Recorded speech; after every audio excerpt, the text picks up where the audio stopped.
Bird trap animal stories. एक जंगल था जहाँ बहुत सारे जानवर बहुत ही प्यार से रहते थे, एक दूसरे का ध्यान रखते और इस तरह अपना जीवन बिता रहे थे। एक दिन सभी जानवर जंगल में बात कर रहे थे, तभी अचानक बंदर चिल्लाता हुआ आता है। अरे भाइयों, अरे भाई लोग, अरे अरे सुनो, देखो जरा, मेरे साथ आओ, देखो उधर क्या है। बंदर की बात सुनकर हिरन बोलता है, अरे अरे बंदर भाई, जरा सांस तो ले लो, गिर गए तो आफत आ जाएगी। अब तुम्हारी बुढ़ी हड्डियों में इतना दम नहीं बचा है कि दोबारा से जुड़ जाए। हिरन की बात सुनकर सभी जानवर जोर जोर से हंसने लगते हैं।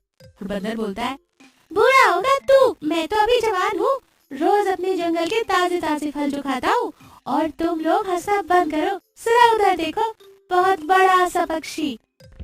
और सभी जानवर उस पक्षी की तरफ जाते हैं। उसको देखकर जिराफ बोलता है, ये तो कोई बहुत बड़ा बाज है जो बहुत घायल लगता है। हाँ, ये तो बहुत घायल है, इसको मेरे घर ले चलो। तुम्हारा घर तुम्हारा घर तो पेड़ पर है, ये बेचारा बाज तो जीते जी मर जाएगा। अरे तुम दोनों लड़ना बंद करो और इस पक्षी के बारे में सोचो, हमें इसकी देखभाल करनी पड़ेगी।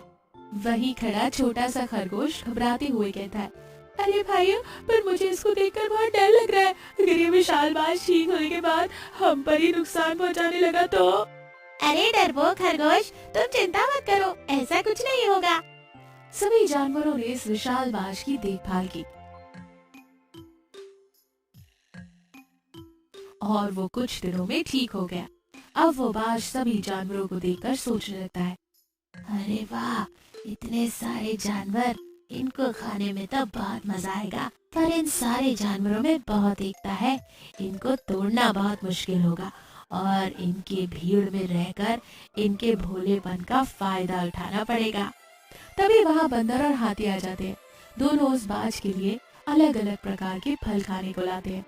लो बाज भाई, हमने आपके लिए इतने सारे फल लाए हैं, खा लो। अब जैसे तैसे वो बाज कुछ दिनों तो फल खाकर बिताता है, लेकिन फिर वो आदत के अनुसार चुपके से जानवरों को मार के खाने लगता है। धीरे धीरे जानवरों की संख्या कम होने लगती है और ये बात सारे जानवरों को भी समझ आ जाती है कि हमारे जंगल में कुछ तो गड़बड़ चल रहा है। तभी खरगोश आकर सभी जानवरों से कहता है, भैया आओ मेरे साथ, उधर देखो, उस बाज की तरफ। सारे जानवर उस विशाल बाज को देखते हैं। वो बाज एक खरगोश को मारकर खा रहा था। अरे, ये तो हमारे जंगल के जानवर खरगोश को मारकर खा रहा है। अब समझ में आया, ये सब इस बाज का काम है, हमको कुछ करना होगा। आओ सभी उस बाज की तरफ। सभी जानवर उस बाज को घेरते हैं और जिराफ और हाथी उससे कहते हैं, तो तुम हो जो हमारे जंगल के जानवरों को मारकर खा रहे हो, पर अब ये ज्यादा दिन नहीं चलेगा। हाँ, मैं ही हूँ जो तुम्हारे जंगल के जानवरों को मार कर खा रहा था, पर तुम लोग मेरा कुछ नहीं बिगाड़ सकते। तुम हम लोगों का कुछ नहीं बिगाड़ सकते। तुम जितने विशाल पक्षी हो, मैं भी तुम्हारी तरह उतना ही बड़ा जानवर हूँ। हाथी और जिराफ दोनों मिलकर उस विशाल बाज से लड़ने लगते हैं और वो बाज अपने पंखों की सहायता से ऊपर आकाश में उड़ जाता है और कहता है,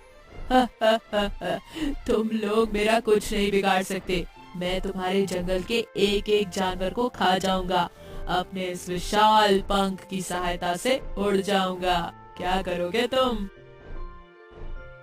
सारे जानवर बहुत परेशान हो जाते हैं। हाथी बोलता है, भैया हमको कुछ और सोचना होगा, इस बाज से हम लड़ तो नहीं सकते, ये तो अपने पंखों की सहायता से आकाश में उड़ जाता है और हमको उड़ना नहीं आता।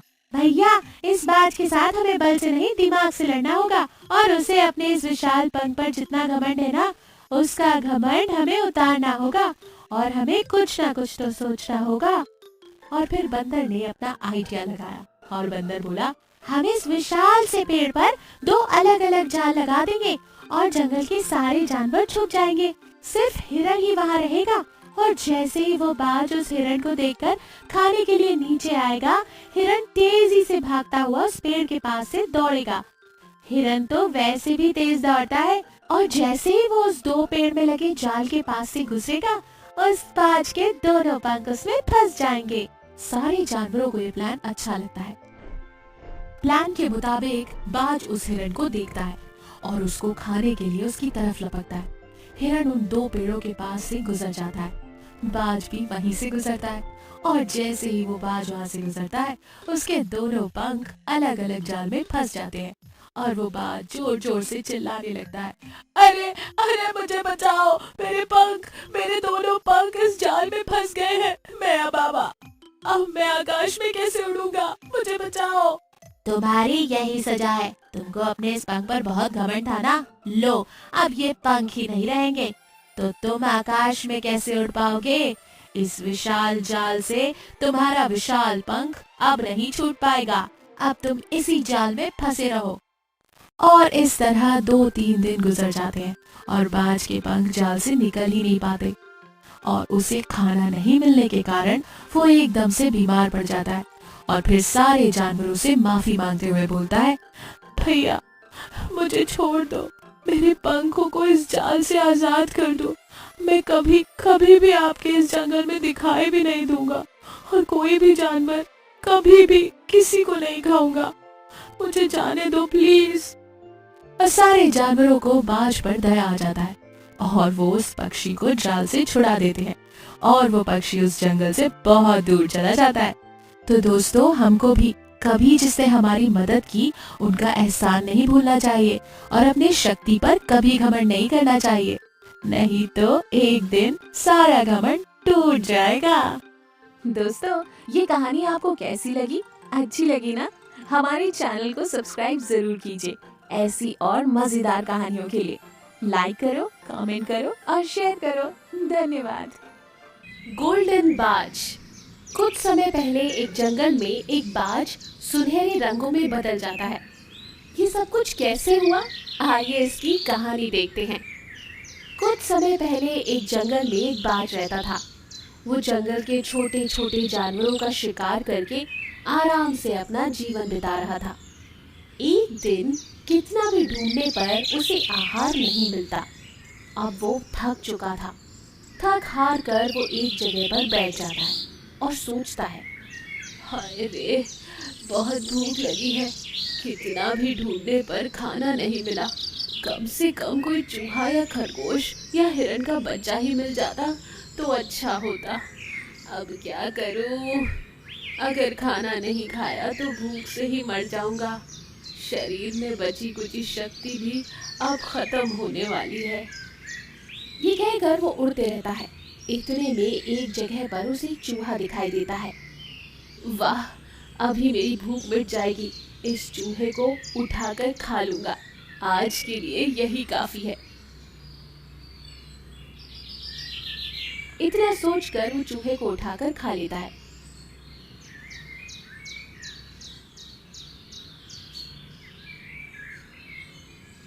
अगले दिन सुबह फिर से शिकार पर निकलकर इधर उधर देखते रहता है। इतने में उसे एक खरगोश दिखाई देता है तो उसके पास जाता है। बाज को देखकर खरगोश डर के मारे कांपते हुए अपने मन में सोचता है, बाप रे, ये बाज से कैसे बचूंगा? बच्चे के लिए खाना भी तो ले जाना है, नहीं तो मेरा बच्चा भूख के मारे ही मर जाएगा। कुछ ना कुछ तो सोचना पड़ेगा। अरे वाह, क्या सोच रहे हो? आज के लिए तुम मेरा खाना हो। तुम्हें मजे से खाकर आज मैं आराम करूंगा। मुझे छोड़ दो, अगर मैं नहीं रहूंगी तो मेरे बच्चे अकेले मर जाएंगे, प्लीज मुझे छोड़ दो। अच्छा, तुम्हारे बच्चे भी हैं? तो पहले मैं तुम्हें खाऊंगा, फिर उन्हें भी खा जाऊंगा। नहीं नहीं, अगर तुम मुझे छोड़ दोगे तो मैं तुम्हें ऐसा उपाय बताऊंगी जिससे तुम एक विकृत रूप से बहुत ही खूबसूरत सोने के रूप में बदल जाओगे। सोच लो। अच्छा, जल्दी बताओ जल्दी। पहले तुम वादा करो कि तुम मुझे कुछ नहीं करोगे। अच्छा ठीक है, मेरा वादा, तुरंत बताओ। इस जंगल में एक मायावी पेड़ है जिससे हम जो चाहे वो मांग सकते हैं। मैं तुम्हें वहाँ लेकर चलती हूँ। हाँ हाँ, जल्दी चलो। तुमने इतना अद्भुत विषय बताया है, मुझसे तो ठहरा ही नहीं जा रहा। आओ जल्दी मेरी पीठ पर बैठ जाओ, मैं तुम्हें ले जाऊंगा। फिर खरगोश को बाज अपनी पीठ पर बिठाकर मायावी पेड़ के पास ले जाता है।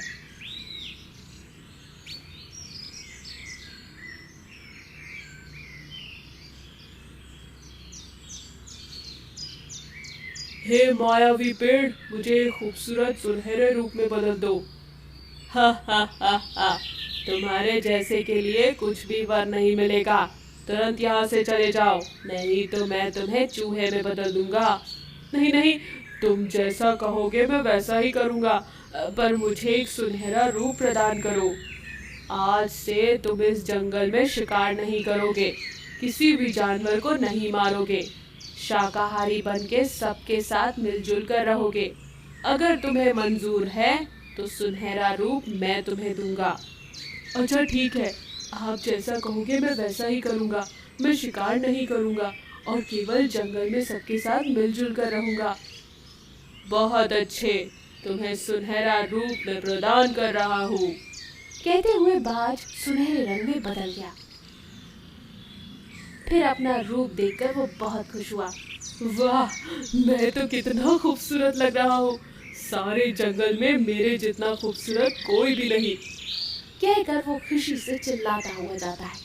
हे भगवान, बच गई, तुरंत अपने बच्चों के पास जाती हूँ। कहकर खरगोश वहां से चली जाती है। तो इधर केवल फल खाकर ही बाज जिंदा रहता है। कई दिन तक इस तरह से चलता रहता है। फिर एक दिन बाज सोचता है, हाय रे, हर दिन केवल फल खा खा कर मैं बहुत बोर हो चुका हूँ।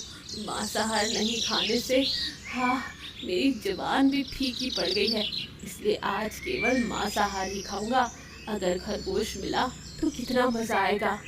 ये कहकर बाज शिकार पर निकल जाता है। इधर उधर ढूंढने पर एक जगह उसे खरगोश दिखाई देती है। वाह, मैंने जो सोचा वैसा ही खरगोश मिल गया। तुरंत इसे शिकार करके खा लेता हूँ। इतना सोचकर वो उसके पास जाता है।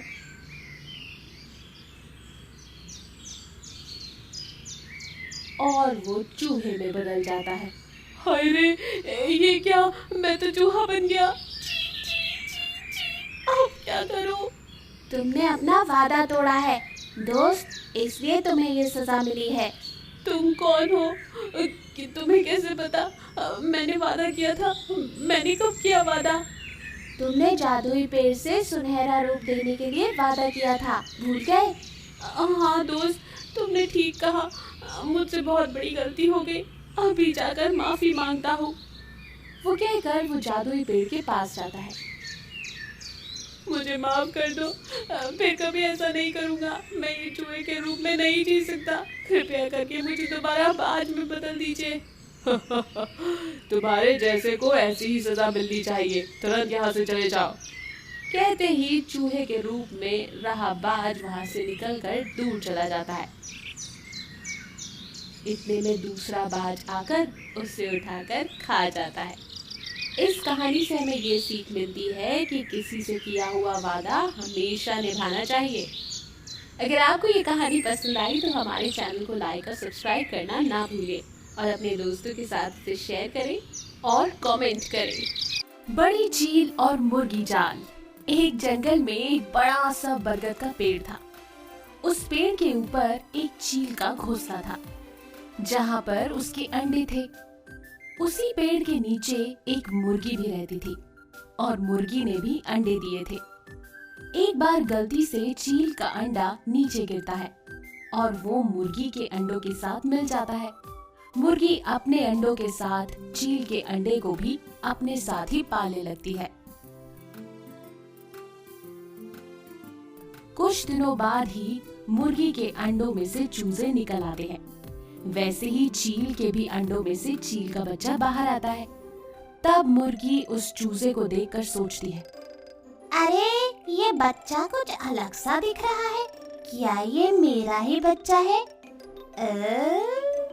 मैं भी ना कैसी बातें कर रही हूँ, मेरे सिवाय ये बच्चा किसका हो सकता है? मैं भी ना अपने ही बच्चे पर शक कर रही हूँ। मुर्गी सभी बच्चों को एक जैसा देखती है, उसे जरा भी शक नहीं होता। वो चील का बच्चा भी बाकी चूजों के जैसे ही पलने लगता है। उन्हीं के साथ खाता, उन्हीं के साथ पीता और उन्हीं के साथ खेला करता। वो बिल्कुल इन्हीं चूजों जैसा बर्ताव करने लगा था। वो उनके जैसे ही कुकड़ू कू करता, जमीन खोदकर दाने चुगता। एक दिन चील का बच्चा खुद से सोचता, अरे ये क्या, मैं तो ऊंची उड़ान भरना चाहता हूँ पर मुझसे ये हो ही नहीं रहा, और ये बाकी के बच्चे भी थोड़ी ही ऊंचाई पर उड़ते हैं, शायद हम ज्यादा ऊंचा उड़ नहीं सकते। दिन ऐसे ही बीत रहे थे। एक दिन उस चील के बच्चे ने एक पक्षी को ऊंचे आसमान में पहली बार उड़ते देखा। वो देखकर उसे चकित हो गया और वो मुर्गी के चूजों से कहने लगा, वो कौन है भाई जो इतनी ऊंचाई पर उड़ रहा है? मैंने तो कभी ऐसा नहीं देखा। अरे वो तो पक्षियों का राजा चील है, वही है ऐसा पक्षी जो ऊंचे आसमान पर उड़ सकता है। कोई भी पक्षी उसके बराबर नहीं उड़ सकता। क्या मैं उसके जैसे उड़ सकता हूँ? कैसी बात कर रहे हो? तुम ये मत भूलो कि तुम एक चूजे हो। कितनी भी कोशिश कर लो तुम चील के जैसे नहीं उड़ सकते। अभी जितना उड़ सकते हो बस उसी में खुश रहो। वो चूजे चील के बच्चे को ये सारी बात बता दे। इस तरह से दिन निकलते जा रहे थे। चूजे और चील के बच्चे अब बड़े हो रहे थे। अब चील पूरी तरह से विकसित हो चुका था और अपने मूल स्वभाव के कारण दाने चुगना उसे पसंद ही नहीं आ रहा था। दाने खा खाकर उसका मन अब ऊब गया था। एक बार उसी पेड़ पर रहने वाली चील एक खरगोश को पकड़ कर लाती है और उसे खाते समय खरगोश का एक मांस का टुकड़ा नीचे गिर जाता है। तब चील सोचता है, अरे ये क्या है? क्या मैं इसे खा सकता हूँ? हाँ क्यों नहीं, मुंह में तो पानी सा आ रहा है। चलो उसका स्वाद तो ले ही लेता हूँ। ऐसा सोचकर वो खरगोश के मांस का टुकड़ा खा लेता है। उसे मांस बहुत पसंद आता है। वाह, बहुत सालों बाद ये मांस खाकर मन में तृप्ति हो गई। उस दिन के बाद से चील दाना चुगना बंद कर देता है और मांस की तलाश करता है। पर घर में ही मुर्गी के बच्चे रहते थे। तब वो चील हर रोज एक मुर्गी के बच्चों को और पेड़ पर रहने वाले चील के बच्चे का मांस खाने लगता। मांस खाकर वो चील बहुत बड़ा और मोटा बनने लगता। इधर मुर्गी अपने बच्चों को यूं एक एक कर गायब होता देख डर रही थी। अरे मेरे बच्चे कैसे गायब हो रहे हैं? ये सब कौन कर रहा है? इसका पता लगाना होगा। मुर्गी उस दिन अपने बच्चों पर नजर रखने लगी, मगर चील का बच्चा उनमें नहीं रहता और उसी पेड़ के नीचे उसे कुछ हड्डियां भी दिखाई देने लगी और बड़े चील को भी वो देख ही रही थी। तब वो सोचती है, अरे ये क्या, ये मेरा बच्चा नहीं बल्कि चील है जिसे मैंने आज तक पाला और ये तो दिन ब दिन बहुत बड़ा होता जा रहा है। मुझे तो पहले ही शक हुआ था पर उस समय मैं फर्क समझ ही नहीं पाई। अब मैं क्या करूं? मुर्गी को चील पर शक होता है और वो तुरंत अपने दोस्त बंदर से मिलने जाती है और उसे सारी बात बताती है। बंदर, मैंने जिसे पाला वो एक चील निकला और अब वो मेरे ही बच्चों को मारकर खा रहा है। अब मैं क्या करूं? मुझे कुछ समझ नहीं आ रहा। मुर्गी तुम घबराओ मत, उस चील को जाल में फंसाकर सबक सिखाते हैं। और बंदर ऊपर पेड़ पर जाकर ऊपर से चील पर जाल डाल देता है। चील जाल में फंस जाता है, जाल से निकलने की कोशिश करता है।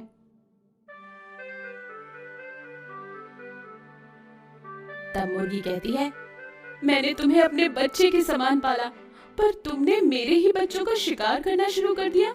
कहते हैं ना कि किसी का मूल स्वभाव कभी भी बदल नहीं सकता। अरे माँ, तुमने मुझे पाला लेकिन मैंने तुम्हारे बच्चों को ही खा डाला। मुझे माफ कर दो और इस जाल से मुझे मुक्त कर दो। प्लीज माँ, मैं बहुत कमजोर महसूस कर रहा हूँ। लेकिन मुर्गी उस चील की एक भी बात नहीं सुनती और बंदर भी वहाँ से चला जाता है। चील थोड़ी देर सोचकर खुद ही उड़ान भरने का प्रयास करती है, लेकिन वो ज्यादा दूर उड़ नहीं पाता और यही प्रयास कर करके कुछ दूर तक वो तड़प तड़प कर मर जाता है। ईगल और लेपर्ड। कुछ समय पहले एक जंगल में एक तेंदुआ रहता था। जंगल के सारे जानवरों पर अपना हुक्म चलाते हुए अपनी मनमर्जी शिकार करते रहता और बहुत गर्व से किसी की बात नहीं सुनता। इस जंगल में मुझसे बढ़कर कोई नहीं है, सबको मेरा हुक्म मानना होगा। अभी मैं शिकार के लिए निकलता हूँ और आज मेरा मन एक खरगोश को खाने का है। तेंदुए की गर्व भरी बातें पेड़ पर बैठा हुआ एक बंदर सुन रहा था।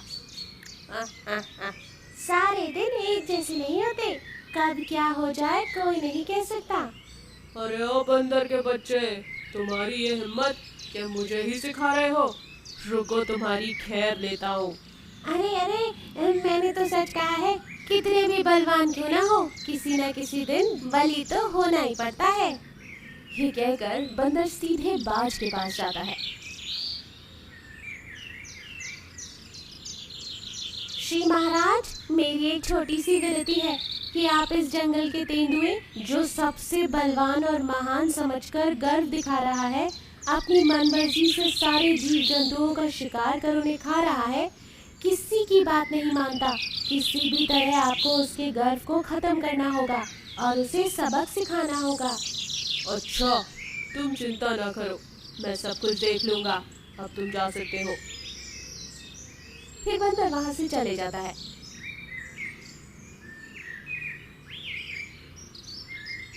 तेंदुआ शिकार कर निकल रहा होता है कि थोड़ी दूर जाने के बाद उसे खरगोश दिखता है। वाह, कितना सुंदर खरगोश है, अभी इसे शिकार करके खाता हूँ। तेंदुआ उसके करीब जाने ही वाला होता है कि इतने में एक बड़ा सा बाज आकर खरगोश को उठाकर ले जाता है। अरे ओ बाज कहीं के, जल्दी से मेरे शिकार को नीचे छोड़, वरना तेरी खैर नहीं। तुम मेरा कुछ नहीं कर पाओगे, क्योंकि मैं आकाश में उड़ सकता हूँ और तुम नहीं उड़ सकते। चलो, मुझे पकड़ कर दिखाओ। मेरे आहार को मुझसे छीनकर तूने बहुत बड़ी गलती कर दी है। तुरंत खरगोश को वापस कर, मुझे बहुत भूख लगी है। मैं बहुत दिनों से खरगोश के लिए देख रहा था, आज मिला है दोस्त, इसे तो मैं भूल से भी वापस नहीं करूँगा। बाज वहां से चला जाता है। तेंदुओं को बहुत गुस्सा आता है। इतने में वहां पर बंदर आता है। मैंने तो पहले ही बताया था, कब क्या हो जाए कोई नहीं जानता, किसी को भी खुद से कम मत समझो। आपने खुद को देखा ना, अपने आप को सबसे ज्यादा बलवान समझकर बढ़ाई कर रहे थे, उस बाज के सामने तुम बेकार हो गए। अब चिंता ना करो, दूसरी खरगोश को ढूंढ लो। बंदर के बच्चे, तुरंत यहाँ से भाग, नहीं तो तुझे ही खा जाऊंगा। बाप रे, भागो। फिर बंदर वहां से चला जाता है। अगले दिन तेंदुआ शिकार पर निकलता है। उसे एक हिरण का बच्चा दिखाई देता है। कल से मुझे भूख लग रही है, अभी इस हिरण के बच्चे का शिकार करके खा लेता हूँ और गुफा में जाकर आराम करूँगा, फिर सोचूंगा उस बाघ का अंत कैसे करूँ।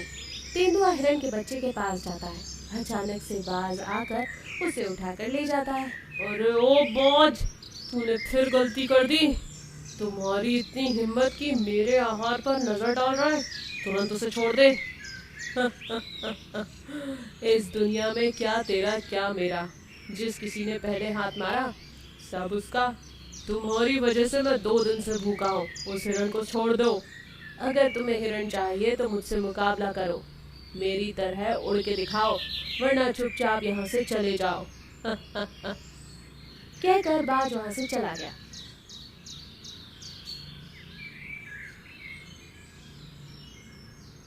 इतने में बंदर फिर आया। उस बाज ने फिर हरा दिया। ओह, अब तो गर्व करना छोड़ दो। इस दुनिया में हर एक के पास अपनी अपनी शक्तियाँ होती हैं, खुद को महान नहीं समझना चाहिए। तुमने ठीक कहा, इतने दिनों से मैं मूर्खों की तरह सोच रहा था। मैं गर्व से सारे जंगल के जानवरों पर बहुत कष्ट कर रहा था। सबकी मर्यादा करूँगा, आज से सबसे मिलजुल कर रहूँगा। इतना कहकर तेंदुआ वहां से चला जाता है। फिर बंदर बाज के पास जाकर कहता है, तेंदुआ बदल गया, आपने उसे बहुत सही सबक सिखाया। सब लोग मिलजुल कर रहने से ही अपना जीवन खुशहाल हो सकता है। ये कहकर बाज वहां से चला गया। गर्व करना कितनी बुरी बात है, इस कहानी के द्वारा हमने सीखा। बड़ा केकड़ा और लालची सांप। एक घर घने जंगल के बीचों बीच एक बड़ा सा तालाब था, जहाँ पर हर तरह के जल जीव रहा करते थे। एक बार कहीं से एक लालची सांप उस तालाब के पास रहने आता है। तब वो सोचता है, अरे वाह, इस तालाब में कितने सारे जल जीव है और यहाँ की मछलियाँ तो बहुत ही तंदुरुस्त दिख रही है। ये कितनी स्वादिष्ट होंगी। उस दिन से सांप तालाब के पास के एक पेड़ के होल में रहने लगता है और जब मन करे तब वो मछलियाँ और बाकी के जल जीव का शिकार करने लगता है। इस कारण तालाब के सारे जीव सांप से परेशान हो गए थे। उसी तालाब में रहने वाली एक मछली एक बड़े केकड़े के पास जाती है और कहती है, सुनो केकड़े महाराज, क्या तुम हमारी मदद कर सकते हो? हम इस जंगल में आए लालची सांप से बहुत परेशान हैं। हर रोज हमें उसका डर लगा रहता है। मैं तुम्हारी जरूर मदद करूँगा, तुम घबराओ मत। आज से वो सांप तालाब के किनारे तक नहीं आएगा। मैं यहाँ तुम सब की रखवाली करने खड़ा रहूँगा। केकड़ा तालाब के किनारे खड़ा रहता है। 2-4 दिन यूं ही बीत जाते हैं। केकड़े की वजह से सांप को मछलियाँ खाने का मौका ही नहीं मिलता। तब सांप सोचता है, अरे अब ये खेकड़ा यहाँ कहाँ से आया? इसकी वजह से कितने दिनों से मैंने मछलियाँ नहीं खाई। पता नहीं ये खेकड़ा यहाँ से कब जाएगा। केकड़े की वजह से सांप का खतरा कम हो गया था। तब मछली बाहर आकर केकड़े से कहती है, तुम्हारा बहुत बहुत शुक्रिया केकड़े महाराज।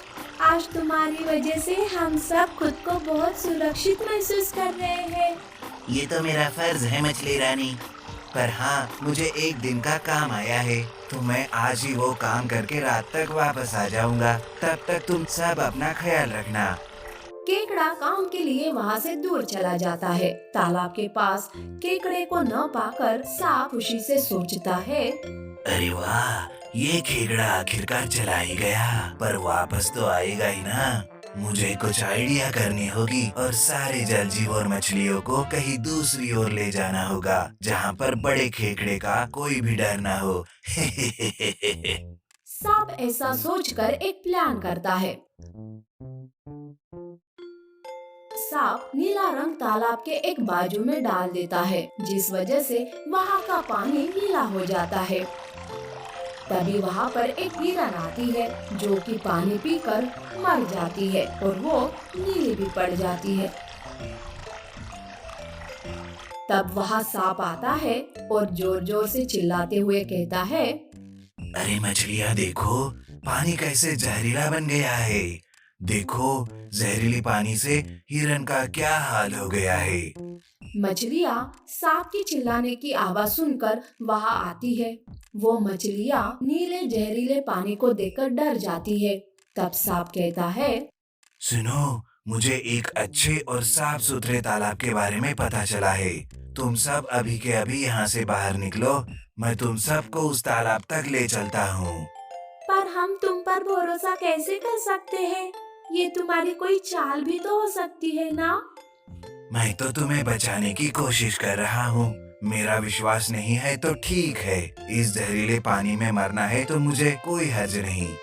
सांप ऐसा कहकर वहाँ से अपने पेड़ के पास चला जाता है और सोचते रहता है, अरे ये मछलियाँ खेकड़े के आने से पहले मान जानी चाहिए। अगर बीच में ही वो खेकड़ा आ गया तो मेरा सारा प्लान फेल हो जाएगा।